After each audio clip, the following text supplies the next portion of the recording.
U എയിൽ ഞങ്ങൾ വന്നിട്ട് ഏകദേശം 8 വർഷങ്ങൾ തികയുന്ന ഈ സമയത്താണ് ഇപ്പോൾ ഈ വാറിൻ്റെയൊക്കെ പ്രശ്നമായതുകൊണ്ട് ഞങ്ങൾക്ക് റെസിഡൻസിന് മിറക്കിൾ ഗാർഡൻ ഓപ്പൺ ആയിട്ട് കിട്ടിയിട്ടുണ്ട്. അപ്പോൾ അത് നമ്മൾക്ക് എമിറേറ്റ്സ് സൈഡിൽ മാത്രമേ ആവശ്യമുള്ളൂ. അപ്പോൾ ഇതുവരെയായിട്ട് നമ്മൾ എക്സ്പ്ലോർ ചെയ്യാത്ത യു എയിലെ ഒരു സ്പോട്ടാണ് മിറക്കിൾ ഗാർഡൻ. അപ്പോൾ ഇത് വളരെ ഫെമിലിയർ ആയിട്ടുള്ള പ്ലേസിലാണ് എങ്കിൽ തന്നെയും നമ്മൾ യൂട്യൂബ് വീഡിയോയിലും മറ്റുള്ള ആളുകളൊക്കെ പോയിട്ട് മാത്രമേ കണ്ടിട്ടുള്ളൂ. പക്ഷേ ഇത് ശരിക്കും പോയി കാണേണ്ട ഒരു സംഭവം തന്നെയാണ്. ഇത്രയും ചൂടിനിടയിലും ഈ മിറക്കിൾ ഗാർഡനിൽ ഇത്രയും പുഷ്പങ്ങളൊക്കെ ഇവർ അലങ്കരിച്ച് നിർത്തിയിരിക്കുന്നതിൻ്റെ സീക്രട്സ് എന്താണെന്ന് നമ്മൾ അവിടെ ചെന്ന് കഴിഞ്ഞാൽ മാത്രമേ നമുക്ക് അറിയാൻ പറ്റുള്ളൂ. അതുകൊണ്ട് തന്നെ ഞങ്ങൾ പോകാമെന്ന് അങ്ങനെ വിചാരിച്ച് പ്ലാനിങ് ഒക്കെ ചെയ്ത് ഏകദേശം 2 മണിക്കാണ് ഞങ്ങൾ ഇവിടെ നിന്ന് തിരിച്ച് 3 മണിക്ക് അവിടെ എത്തിയത്. അപ്പോൾ തന്നെ നല്ല തിരക്കായിരുന്നു. അപ്പോൾ ഇത് കഴിഞ്ഞ് 2-3 ദിവസം കഴിയുമ്പോൾ ഇവിടെ റമദാൻ്റെ ആഘോഷങ്ങളൊക്കെ വരുന്നുണ്ട്. അപ്പോൾ അതിന് മുന്നോടിയായിട്ട് തിരക്ക് ഇല്ലാത്തൊരു ദിവസം നോക്കിപ്പോയതാണ്.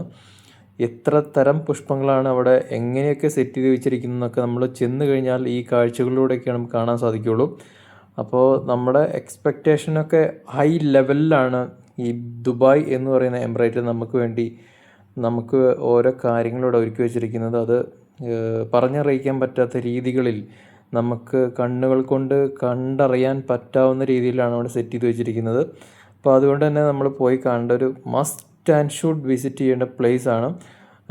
ഗാർഡൻ ഗ്ലോ ഉണ്ട്. ഗാർഡൻ ഗ്ലോയിൽ ഇത്രയും പൂക്കളില്ല, പക്ഷേ മിറക്കിൾ ഗാർഡനിൽ വളരെ മനോഹരമാണ്. അത് ഞാൻ ഈ കാണിക്കുന്ന കാഴ്ചകളിലൂടെ കാണുമ്പോൾ തന്നെ ശരിക്കും അറിയാൻ പറ്റും. നമ്മൾ നടന്ന് എക്സ്പ്ലോർ ചെയ്യണം. ഒരു 3 o'clock to 5 o'clock ആണ്, 6 o'clock ആണ് നമുക്ക് ശരിക്കും ഇത് എക്സ്പ്ലോർ ചെയ്യേണ്ട ഒരു നല്ല ടൈം. നമ്മുടെ എമിറേറ്റ്സ് ഫ്ലൈറ്റിൻ്റെ അതേ രീതിയിൽ തന്നെ സംഭവമൊക്കെ സെറ്റ് ചെയ്ത് വെച്ചിരിക്കുന്ന കാഴ്ചകളൊക്കെ അടിപൊളിയാണ്. അത് അതിൻ്റെ ആ എൻജിനൊക്കെ തിരിയുന്നതൊക്കെ അതേപോലെ തന്നെ റീക്രിയേറ്റ് ചെയ്ത് വെച്ചിരിക്കുന്നു പറയുമ്പോഴേ ഒരു രക്ഷയില്ല. നമ്മൾ പോയി കാണുക തന്നെ വേണം. അതാണ് നമ്മുടെ മിറക്കിൾ ഗാർഡൻ ദുബായ്.